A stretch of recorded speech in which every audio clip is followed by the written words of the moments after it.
सुबह की ठंडी हवा में संजना अपनी स्कूटी आहिस्ता आहिस्ता चलाती हुई सड़क पर जा रही थी। वह एक आम सी सलवार कमीज पहने हुई थी, जैसे किसी गांव की एक आम लड़की। किसी को यह अंदाजा भी नहीं था कि वह एसपी मैडम पूजा शर्मा की बेटी है। उस दिन वह अपनी सहेली की शादी में जा रही थी। बाजार पार करते ही उसने आगे सड़क किनारे 5-6 पुलिस वालों को देखा जो गाड़ियों की चेकिंग कर रहे थे। उनमें इंस्पेक्टर रवि कुमार भी मौजूद थे। वही रवि कुमार जो उसी थाने में तैनात था जहां उसकी अम्मी का आना जाना रहता था और जिसे पूजा शर्मा अपनी अच्छी दोस्त मानती थी। जैसे ही संजना उनकी तरफ पहुंची, रवि कुमार ने हाथ उठाकर उसे रुकने का इशारा किया। संजना ने स्कूटी साइड में लगाई तो इंस्पेक्टर मुस्कुराते हुए बोला, अरे मैडम, कहाँ चली जा रही हैं बगैर हेलमेट के, और स्कूटी भी इतनी तेज क्यों चला रही थी? अब तो चालान तो कटेगा ही, वरना आप लोगों का रवैया कभी नहीं बदलेगा।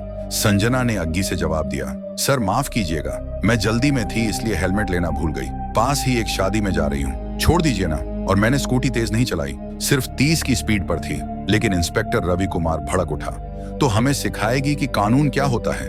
ज्यादा बकवास मत करो, जो कहा है वह मान।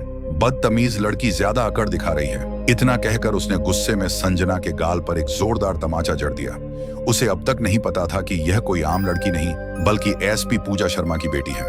आसपास कुछ लोग तमाशा देखने इकट्ठा हो गए, लेकिन कोई आगे आकर बोलने की हिम्मत नहीं कर रहा था। इंस्पेक्टर चिल्लाया, तेरे बाप की सड़क है क्या? जब मन चाहा स्कूटी निकाल ली। ज्यादा ड्रामा मत कर, वरना तुझे अभी जेल भिजवा दूंगा। जल्दी से 5000 का चालान भर, नहीं तो स्कूटी के साथ तुझे भी लॉकअप में डाल दूंगा। संजना हैरान रह गई। उसे समझ आ गया कि यह इंस्पेक्टर कानून का गलत इस्तेमाल कर रहा है और अपने घमंड में चूर है। वह पुरसकून आवाज में बोली, सर प्लीज मुझे जाने दीजिए, मेरे पास इतने पैसे नहीं हैं कि मैं 5000 दे सकूं, और वैसे भी इतना चालान किसी आम गलती का नहीं होता। लेकिन यह सुनकर रवि कुमार और भड़क गया। लगता है तुझे सबक सिखाना ही पड़ेगा। तेरी जैसी लड़कियों को मैंने बहुत देखा है, हेलमेट लगाना नहीं आता और ऊपर से जुबान चला रही है। अब चालान नहीं भरेगी तो लॉकअप में डाल दूंगा, देखते हैं क्या कर लेती है। उसने पास खड़े एक सिपाही को इशारा किया, चलो इसे थाने ले चलते हैं, बहुत हवा में उड़ रही है, अब इसे जमीन पर लाना पड़ेगा। दोनों सिपाही आगे बढ़े और संजना के दोनों हाथ पकड़ लिए। संजना ने झटके से हाथ छुड़ाते हुए कहा, मुझे हाथ मत लगाओ, जानते नहीं हो मैं कौन हूं। भलाई चाहते हो तो मुझे जाने दो, वरना जो होने वाला है उसकी तुम तस्वीर भी नहीं बना सकते। यह सुनकर इंस्पेक्टर का चेहरा लाल हो गया। वह भड़कते हुए फिर से संजना के गाल पर तमाचा जड़ देता है। संजना अब तक सब कुछ सह रही थी, लेकिन उसके दिल में ठान चुकी थी कि इस घमंडी इंस्पेक्टर को कानून के जरिए सबक सिखाएगी।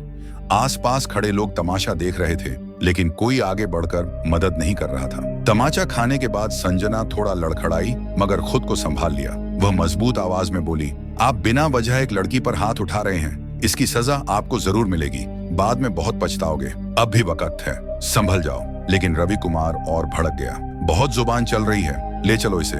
सिपाहियों ने संजना को कसकर पकड़ लिया और थाने की तरफ ले गए। थाने पहुंचते ही रवि कुमार ऊंची आवाज में बोला, कहां मर गए सब लोग? जल्दी चाय लाओ, एक खास मेहमान लाए हैं, इनकी खातिरदारी अच्छे से करनी होगी। एक सिपाही भागकर चाय लाया और रवि कुमार आराम से डेस्क पर बैठ गया। अब तुझे दिखाते हैं हमारी ताकत। कानून के साथ पंगा ले रही थी ना, अब समझ में आएगा तेरी हैसियत क्या है।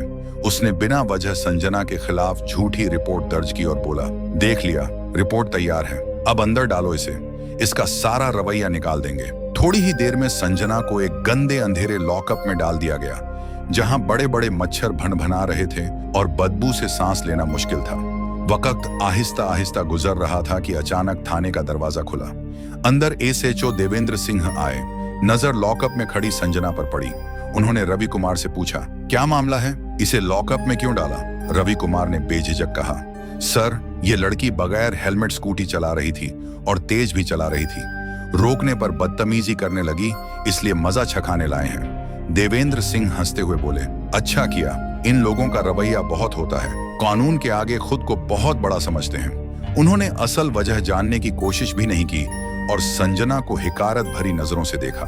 संजना समझ गई कि यहाँ के दोनों अफसर कानून के मुहाफिज नहीं बल्कि भक्ष हैं। उसके पास न मोबाइल था न किसी से मदद मांगने का तरीका, लेकिन किस्मत ने उसका साथ दिया। उसी दिन शाम करीब 4 बजे उसकी अम्मी एसपी पूजा शर्मा किसी काम से थाने पहुंची। थाने में दाखिल होते ही उनकी नजर लॉकअप में खड़ी एक सलवार कमीज पहने लड़की पर पड़ी। वह फौरन पहचान गई, वह उनकी बेटी संजना थी। पूजा शर्मा फौरन लॉकअप की तरफ बढ़ी और हैरान होकर बोली, संजना, तू यहाँ क्या कर रही है? किसने तुझे लॉकअप में डाला? क्या हुआ है? पास खड़ा एक सिपाही ये सब सुन रहा था। वह फौरन समझ गया कि यह कोई आम लड़की नहीं बल्कि एएसपी मैडम की बेटी है। वह दौड़ते हुए रवि कुमार के पास गया और सब कुछ बता दिया। रवि कुमार का चेहरा सफेद पड़ गया। वह घबराहट में भागते हुए लॉकअप के पास आया और बोला, एसपी मैडम, ये लड़की सड़क पर बदतमीजी कर रही थी, कानून तोड़कर स्कूटी चला रही थी। जब हमने रोका और समझाया तो इसने हमें गालियां दी और कहा, तुम लोग जानते नहीं हो मैं कौन हूँ, मैं तुम लोगों को सस्पेंड करवा दूंगी। बहुत रवैया दिखा रही थी, इसलिए हमने इसे लॉकअप में डाल दिया। पूजा शर्मा का चेहरा गुस्से से लाल हो गया।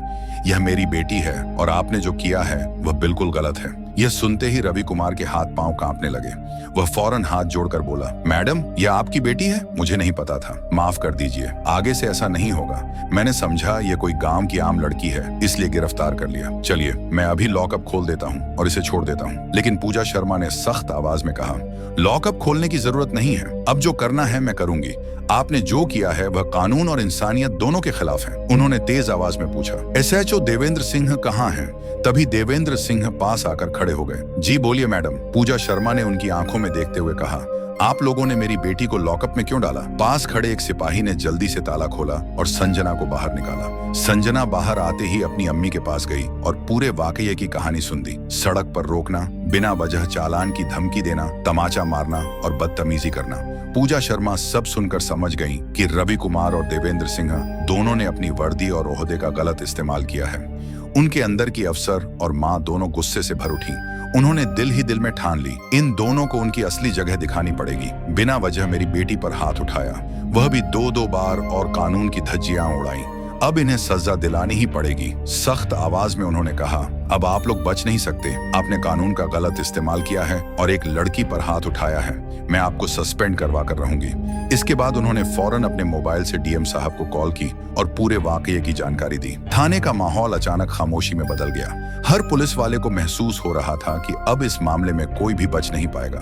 थाने में एक भारी सी खामोशी फैल गई थी। एसपी पूजा शर्मा की आवाज ठंडी थी, लेकिन उसमें ऐसा वजन था कि कोई भी सामने खड़ा कांपने लगे। डीएम साहब, मुझे आपसे फौरन मुलाकात करनी है। मामला गंभीर है, मैं आपके दफ्तर नहीं आ सकती, आपको यहीं थाने आना होगा। फोन रखते ही थाने में हलचल मच गई। देवेंद्र सिंह और रवि कुमार एक दूसरे को घूरने लगे, गोया दोनों एक दूसरे पर इल्जाम दे रहे हों। बाकी सिपाही खामोशी से अपने अपने कोनों में खड़े हो गए। करीब 45 मिनट बाद थाने के बाहर सरकारी गाड़ियों का काफिला रुका। गाड़ियों से डीएम साहब, उनके साथ एसीपी और 2 दूसरे अफसर उतरे। उनके आते ही माहौल में एक और खामोशी छा गई। अब किसी के चेहरे पर हंसी तो दूर, आंख मलने की भी हिम्मत नहीं थी। डीएम साहब सीधे एसपी पूजा शर्मा के पास आए। मैडम, आपने जो फोन पर बताया था, मैं पूरी बात सुनना चाहूंगा। पूजा शर्मा ने अपनी बेटी की तरफ इशारा किया। ये मेरी बेटी है, लेकिन सबसे पहले मैं इसे एक शहरी की तरह देख रही हूँ, न कि अपनी औलाद के तौर पर। सड़क पर इसे बिना वजह रोका गया, झूठा चालान मांगा गया, बदतमीजी की गई, तमाचे मारे गए और फिर थाने में गंदे लॉकअप में डाल दिया गया, वह भी बगैर किसी दुरुस्त कानूनी कार्रवाई के। मैं चाहती हूं कि आप इस मामले की छानबीन अभी और यहीं शुरू करें। डीएम साहब ने सख्तगी से सर हिलाया। ठीक है, अभी छानबीन शुरू होती है। सबसे पहले डीएम साहब ने हुक्म दिया, जिस जगह वाकया हुआ था वहां से फौरन किसी भी शहरी को लाकर बयान लिया जाए और थाने में मौजूद सीसीटीवी फुटेज भी पेश की जाए। थाने के एक सिपाही ने आहिस्ता से कहा, सर, सड़क पर वाकये के वक्त कुछ लोग मोबाइल से वीडियो बना रहे थे, तो फौरन उन्हें बुलाओ। 2 घंटे के अंदर 3 लोग थाने में पहुंचे। उनमें से एक बुजुर्ग दुकानदार थे, जिन्होंने साफ कहा, मैंने अपनी आंखों से देखा कि लड़की स्कूटी आहिस्ता चला रही थी। हेलमेट नहीं था, ये सही है, लेकिन उसने किसी से बदतमीजी नहीं की। उल्टा इंस्पेक्टर साहब ने उसे जोर से तमाचा मारा और बहुत बुरा भला कहा। दूसरे गवाह, एक कॉलेज के तालिबे इल्म ने मोबाइल से बनाया वीडियो दिखाया। वीडियो में साफ दिख रहा था रवि कुमार संजना को तमाचा मार रहा है, 5000 के चालान की धमकी दे रहा है और आसपास के लोग देख रहे हैं। तीसरे गवाह ने भी यही बयान दोहराया।